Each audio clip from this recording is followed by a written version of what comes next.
Hi, I'm Tim of the 1916 Company, announcing our all-new 1916 Company app. Check out our all-new community features, including wrist time, where you can log the watch you wear, how often you wear your watches, and see a graphical representation of how you use your collection. But wait, there's more, because this wrist time feature allows you to post in real time to our live feed of user wrist shots. Our community functions also include professionally moderated discussions, all sorts of views, debate, insights into what people want to say about the watches of our times, and all your favorite features are coming back, including media, editorial from Jack Forster, video from yours truly. You can continue to build your online collection and your wish list, plus all the commercial features are back. Buy, trade, and sell through the app, browse our global inventory of pre-owned and new watches. A wrist shot could begin the process of a trade or a purchase. Find the 1916 Company app on the Apple App Store and Google.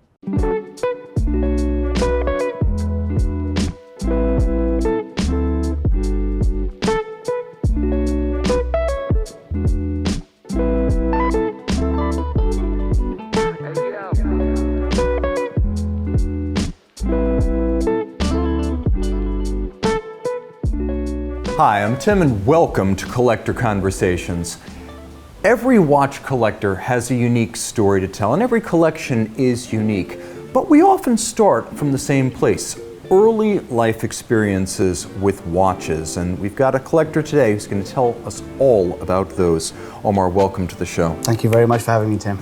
Let's start out with those early experiences, a watch that you encountered as a kid, something worn by a role model, maybe an ad you saw in passing. You grew up in London, which is one of the watch capitals of the world. So how did you get into watches early on?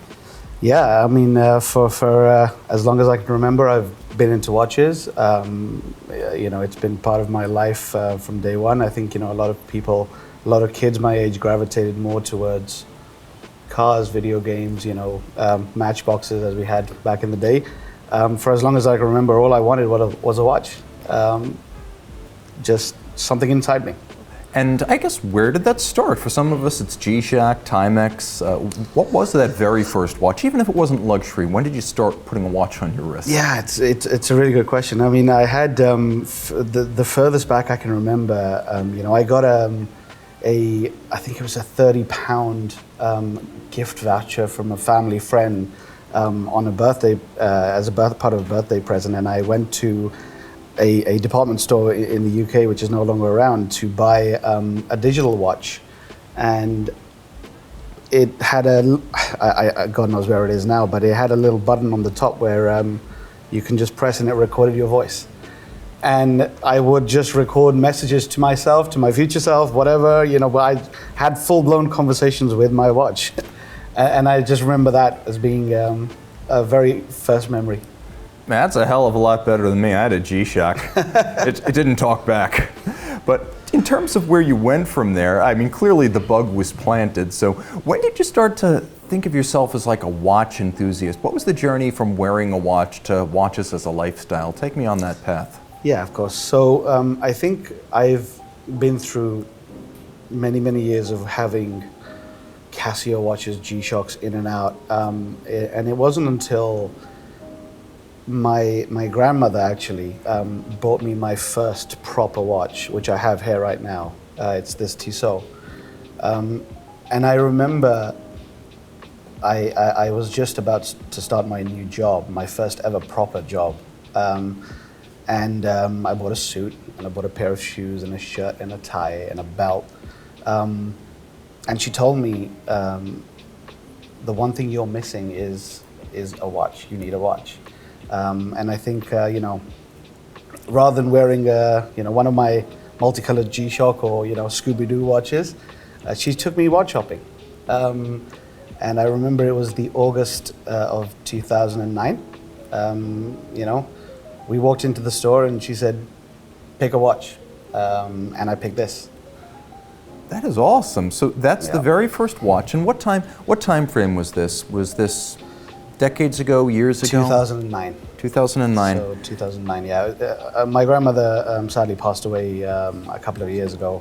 Very, very, very important person in my life. So this is cherished. Outstanding. And so you started with the day date. I started with the day date. Tissot Couturier, very, very cool watch. A lot of fun. Now you've changed the look here. It's become a bit more aggressive with time. We may as well broach the story of where these straps come from, because you have a unique tale there too. Yeah, it's a story started during the pandemic. Me and my best friend Fed, who's in the UK, Zoom calls, WhatsApp calls, etc.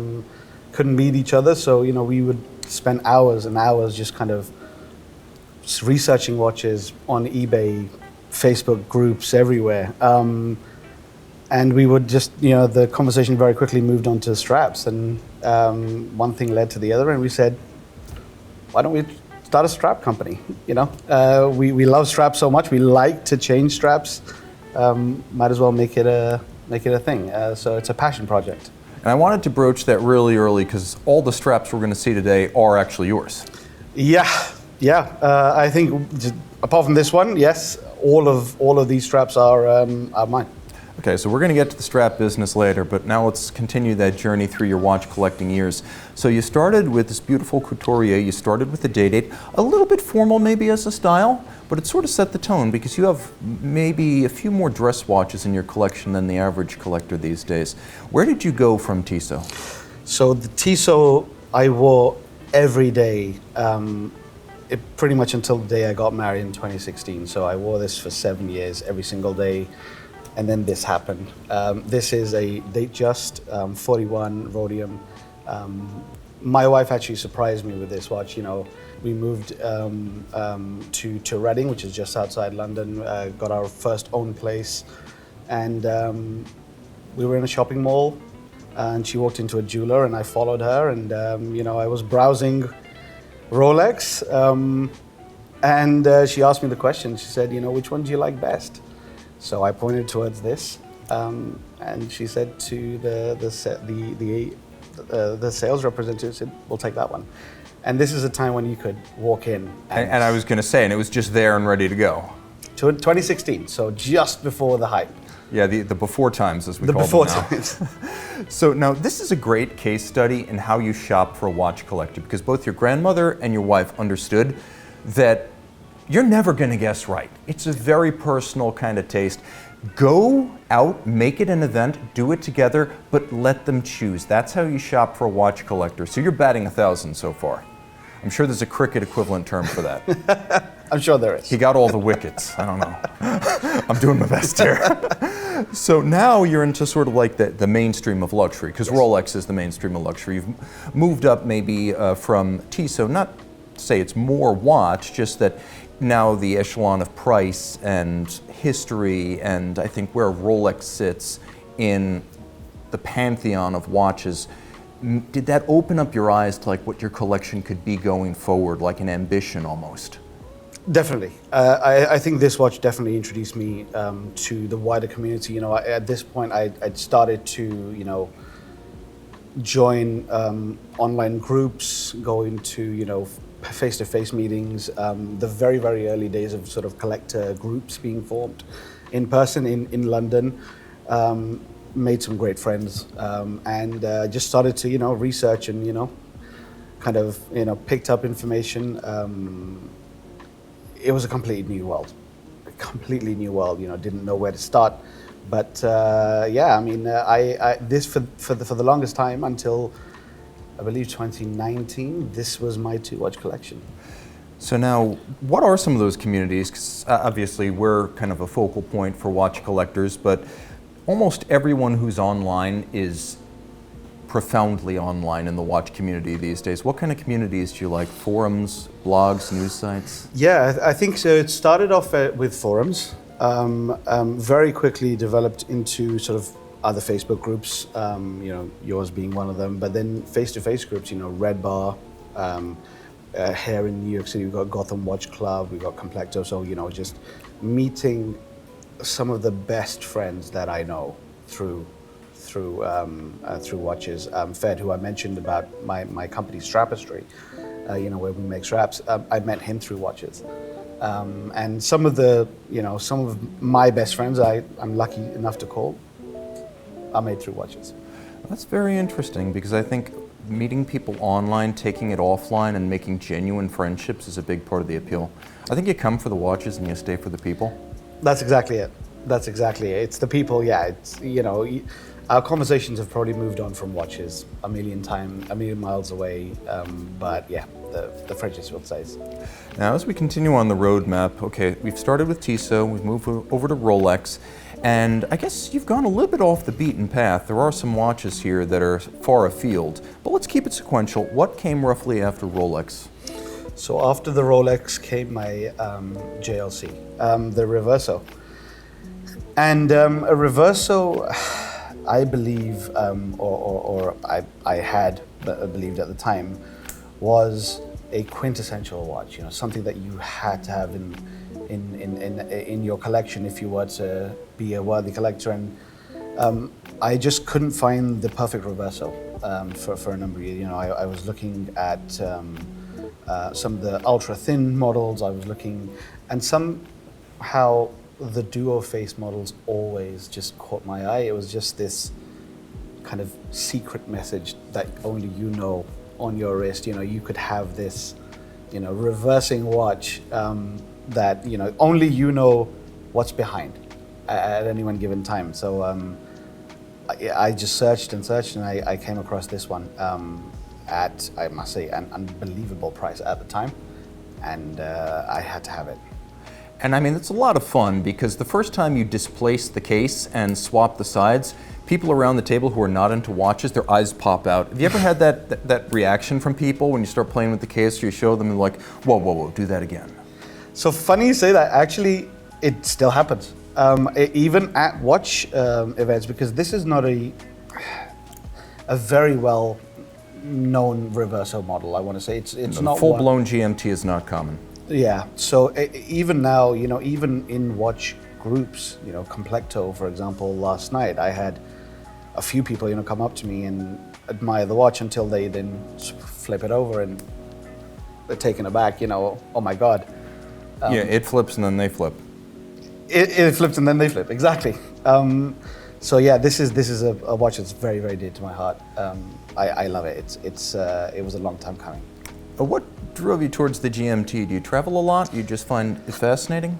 I used to travel a lot, actually. At the time, I was traveling a lot around Europe for work, and COVID had very early lockdowns had lifted, so you know I was traveling around quite a bit. But I just love the idea of, you know, romanticizing about, you know, what would the time be in a different time zone. You know, I can just, you know, have it on my wrist, just kind of flip it back and forth. A lot of my family are in, you know, all around the world, in Asia, Pakistan.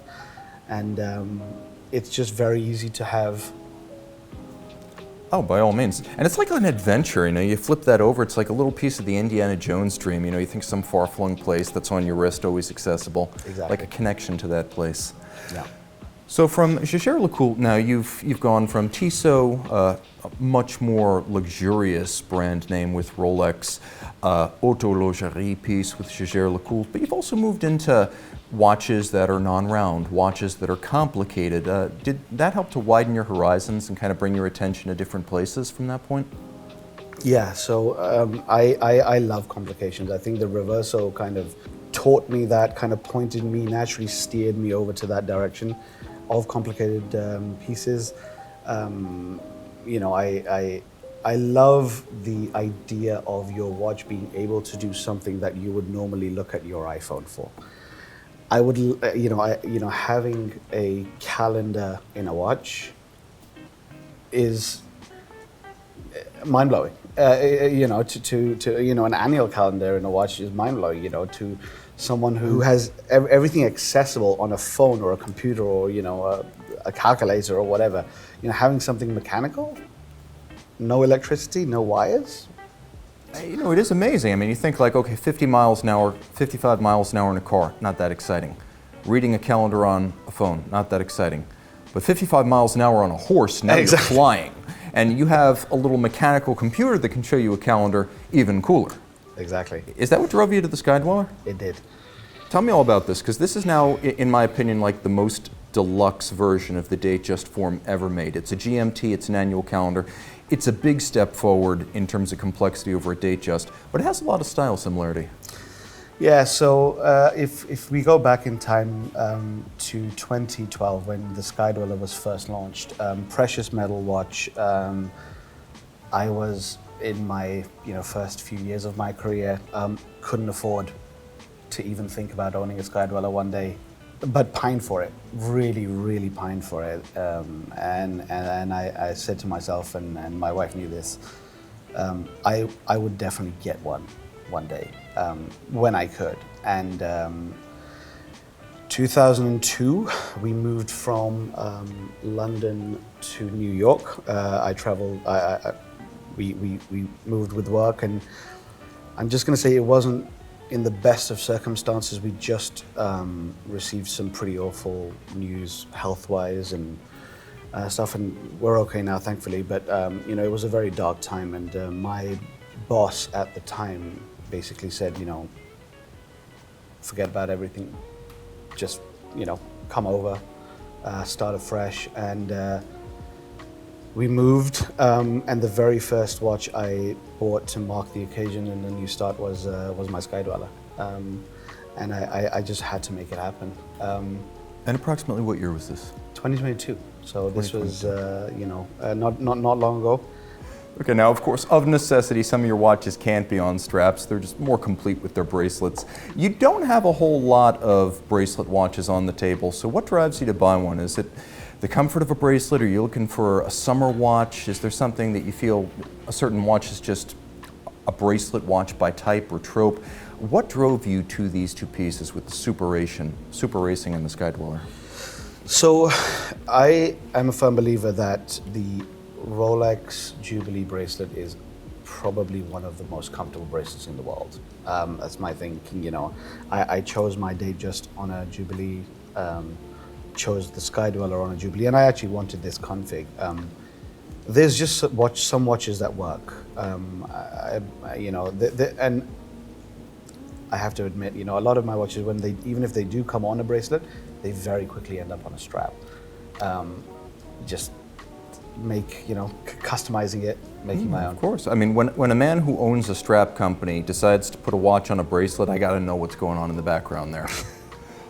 So the Super Racing's a cool piece because design, technology, the new regulator, the legacy of the 15,000 gauss, it's just a really cool watch. So how did this happen? You were resigned to a bracelet, you thought it was integral to the watch. The bracelet's cool. I'm more interested in knowing what drove you to the watch. So I've always been a lover of Speedmasters. I've had quite a few in the past. I've gravitated towards the larger size of the Speedmaster, the 44.25, which this is. It just sits well on the wrist.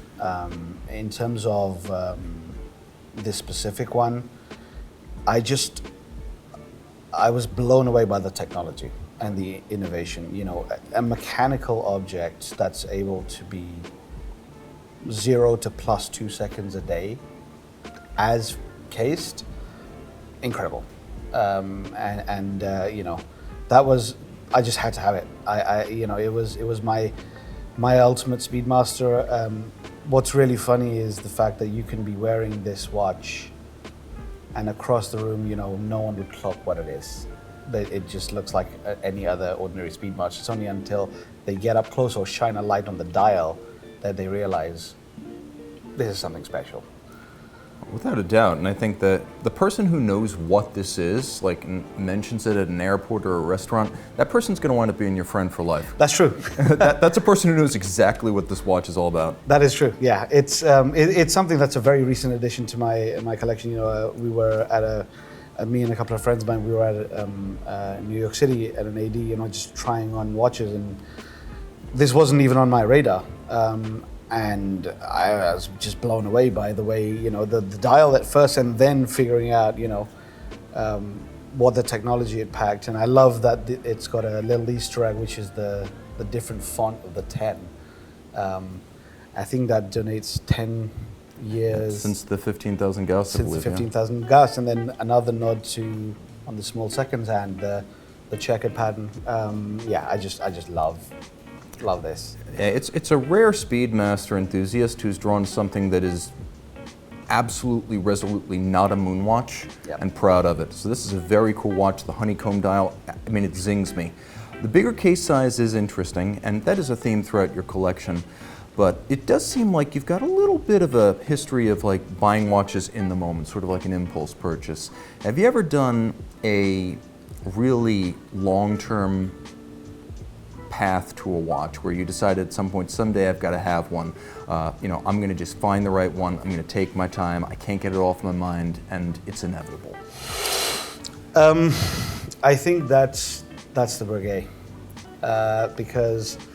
And this is probably not a watch. Even if you wanted to impulse buy, you probably wouldn't.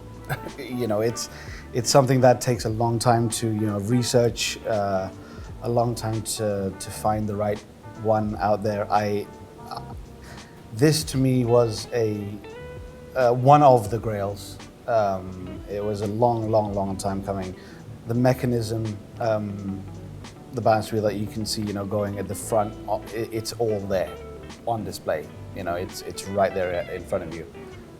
So it's something that I took a long time to research, long time to understand, the importance of Breguet as a brand, because unfortunately, it's quite undervalued, I would say, underappreciated in this day and age with all the hype and everything.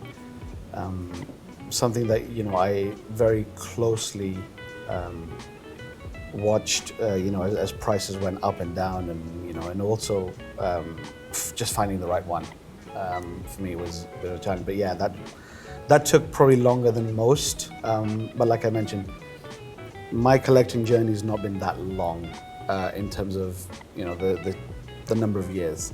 But very intense. Very intense. So now, your Breguet is an interesting one. You have the 7057, which is the bigger tradition. That came out in 2010. That is a lot harder to find than a 7027. So did you initially discover the smaller watches, then realize there was a better option for you? What was the research and learning process That's like? funny you say that.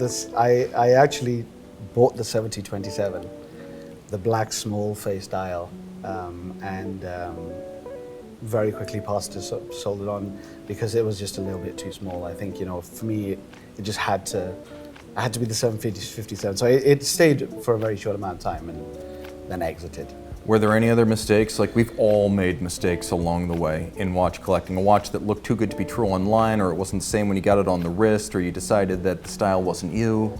It's quite a few. I think in the search for the perfect Speedmaster, I think I went through quite a few Speedies to find my perfect one at least, and I probably went through half a dozen Speedies, just one after the other to get the right one. It's almost like with Alfa Romeos, you had a very specific idea of which one. And some people would say, oh, you can own an Alfa, own a Giulietta, or a GTV, or a Spider. You're like, nope, I want the SZ. I want the weirdest one I can find. I want something completely individual. Yeah, thankfully Speedies don't break down as much as Alphas. No, that is true. And I'll be honest, the Alfa is like sort of a charity case once you own one. The Speedy, on the other hand, like you said, extraordinarily reliable and accurate. Yeah, it's very accurate. So now, smaller brands, and I do consider Grand Seiko to be a smaller brand still. Now you're talking about a watch that is not Swiss, not European, comes from a very different kind of cultural background. And I think Grand Seiko is one of those brands you discover once you've been in watches for a while. How did you become acquainted with Grand Seiko, and what led you to this decision? So, Grand Seiko also was introduced to me when I moved here to New York City, and a lot of the watch collecting crowd were talking about Grand Seiko, and I must admit I didn't know much about it at the time until I borrowed one from a friend of mine for a weekend, and it's only when you live with a Grand Seiko, when you get to set the time, wind it, appreciate it through a loom rather than just across a table in a 5-minute conversation, that you realize what a Grand Seiko is. And I knew I wanted one. I just I just waited for the right one. So I love the motif which is on the dial, the GS SBGR311, I believe this one is. It's the 311. Affectionately known as the cookie, due to the color of the dial. And one of their larger pieces. One of the larger pieces, 42 mil. They actually don't make this case anymore. I don't think they made it for for a whole load of watches. It was a very small production, but yeah, limited edition. So this one was, again, I saw pictures of it. There's a blue version. The reference eludes me.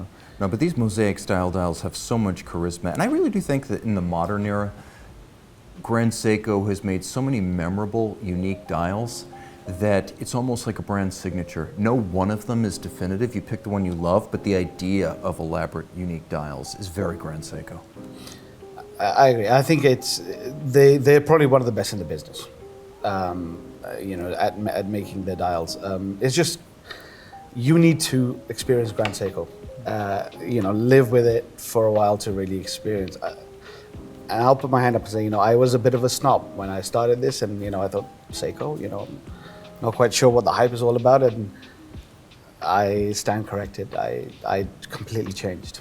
A beautiful watch, and I have to say that this strap right here is absolutely monstrous. It looks like $1 million. It's got a lovely distressed sort of pattern to it. You said that this one was an exception relative to the others. This is an exception, yes. This is, funny enough, this is a very cheap strap off of the internet, It looks great.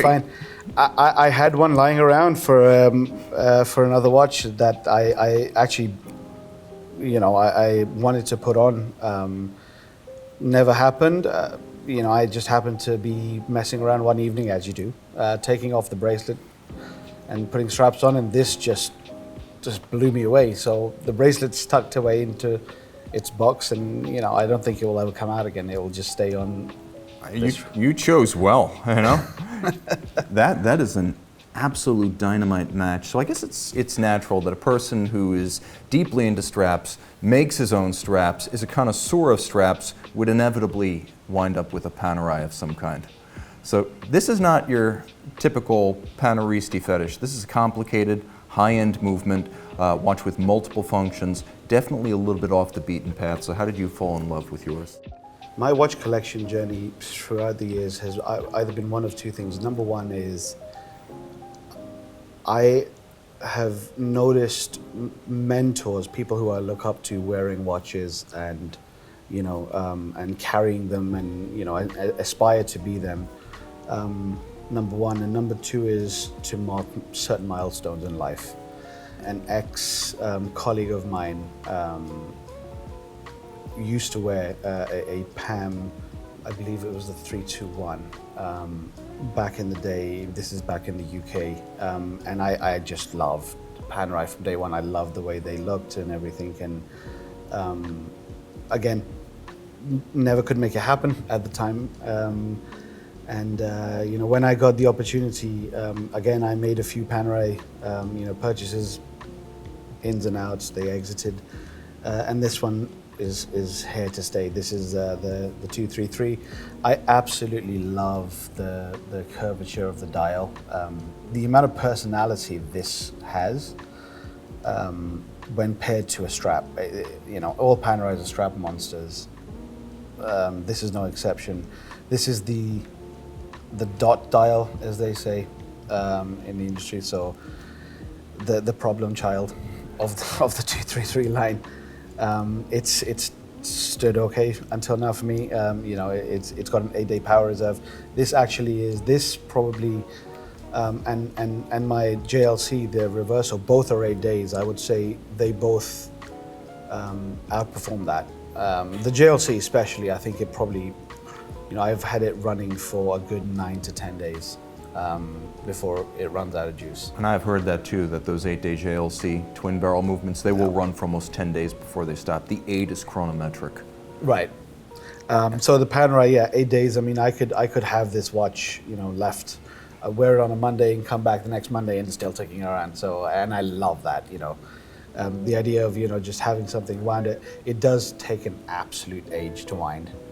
I think it's safe to say that's the Lume King on the table. 100%.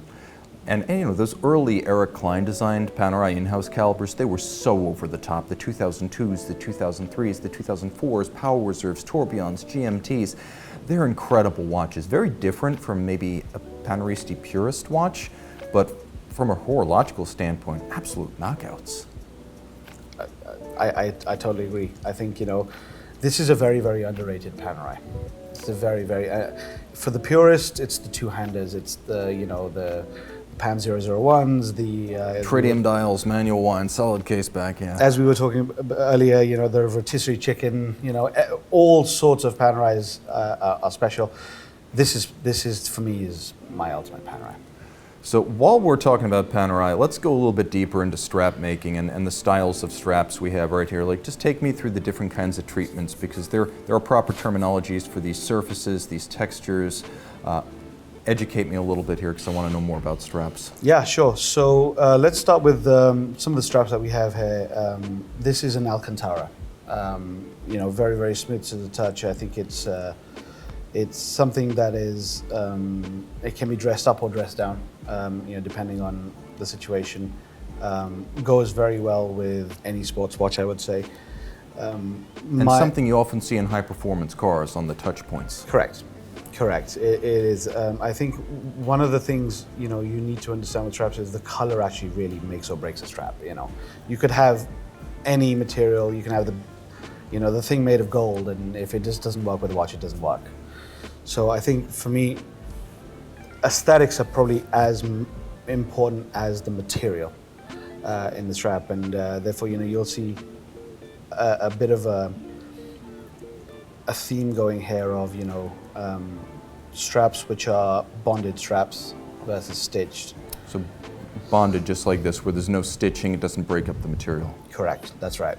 Now, what you have here, I guess, is like kind of a large rectangular scale? Correct. And then you've also got small scale, though. So this is a small scale alligator. It's from a different part of the same height, obviously, you know, the alligator height. This goes very well with formal watches, more formal, where it's got a very, you know, usually it's finished to a very luscious shine. You know, it's polished to the finish of the leather.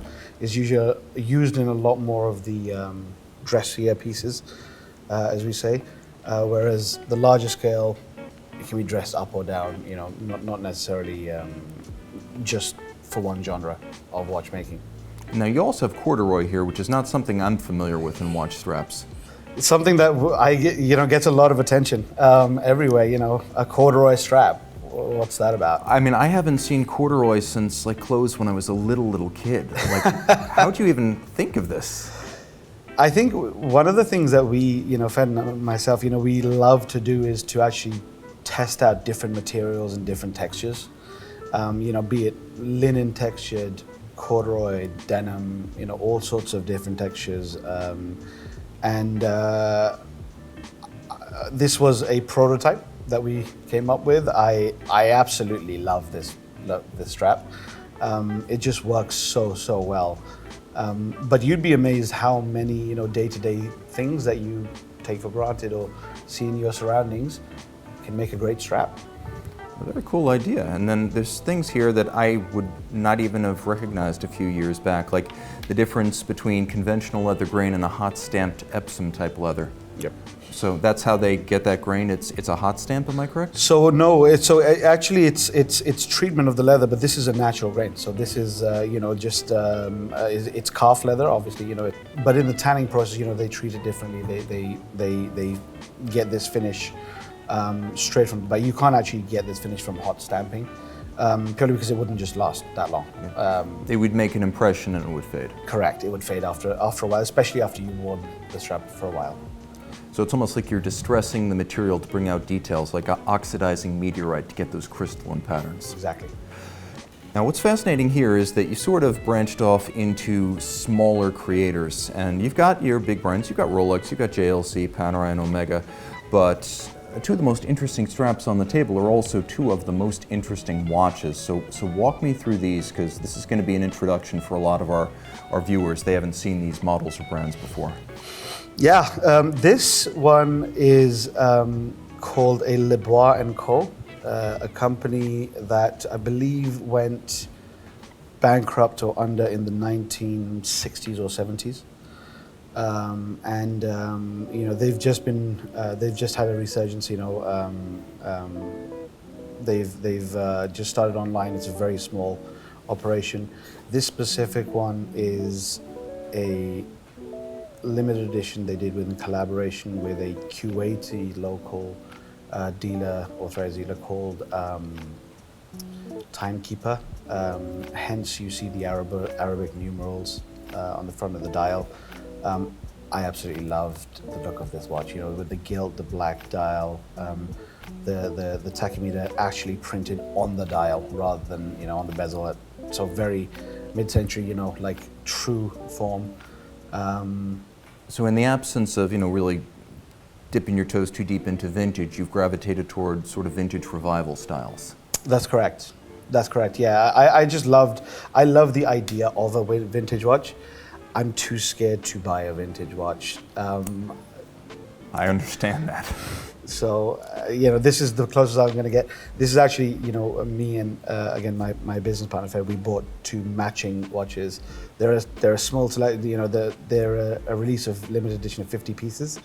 I believe from number 47 and 48, I think, we've got. And I just absolutely love the look of the watch. We have a milestone set. This was bought at the start of Strapestry journey. We have a milestone when we reach a financial goal. We will then celebrate that with another duo of watches, and that's a great way to kind of mark your life milestones with a watch. I mean, that's why we buy watches, great memories. There you go. This is so new that I haven't even heard of it, so you need to introduce me as well, because this is a brand that I haven't heard of, and I'm learning as you go, so educate me here. This is a new experience. So it's similar here, right? I came across this off of a friend of mine who showed me a watch online that or an article, about these guys who he came across. This is called the Antoine Tavan. It's a very, very small independent watchmaker, just one guy, based in Switzerland. I believe he makes something like 5 watches a month, fully handmade. So it's the dial is lacquered. Is it an enamel? Enamel, thank you. It's enamel, copper finishing for the 2 semicircular. Day-night hours, hand finished, hands. Just a beautiful, beautiful piece to look at. I've not had this for very long, but I think it's very quickly becoming one of my favorite looking watches. And it might, along with the Lebois, sort of be your gateway into the world of independent brands. I think so. I have to be honest, when we looked at the Breguet, I thought that would be a difficult aesthetic to apply to a sports watch. But Zenith's managed to do an open dial, bring the movement to the fore, and put it on your wrist all at once. And I've got to know how you encountered your El Primero, because you've got the full open Chronomaster, and this really is the realization of an open dial sports watch. I will say one of the misconceptions, I think, in some of the watch circles and some of the watch groups is the idea of a skeletonized dial. This is not a skeletonized dial. There is no dial. Here. That's why it's the full open. That's why it's the full open. I fell in love with Zenith whilst I was researching a lot about speedies and the history behind the El Primero movement, and I knew I wanted to have an El Primero in the collection. I actually was in the market for the traditional 3 sub-register El Primero until I came across this, and I was just blown away by the 3D. It's almost like the Colosseum, where it's it kind of. It does sort of have like that dished profile to it with tiers. It's tiered. It's got 4 distinct levels to the dial. It's I could stare at this thing for hours and not get bored. Just love the look of this watch. and the history that it brings. And it unifies that history with something that's very modern. Very modern. And it's interesting because you have these two watches from Leloc, and they sort of exemplify just how diverse watches can be. Like within the space of the same town, you have one of the oldest manufacturers in the business, one of the newest. Yeah. And their neighbors. And the neighbors. What does the future look like? I mean, we've all got grails. Sometimes the grail is a receding horizon. It's something you can never have. Sometimes the grail is attained. Do you have a grail watch, and how do you envision the term grail? Is it something that can be attained?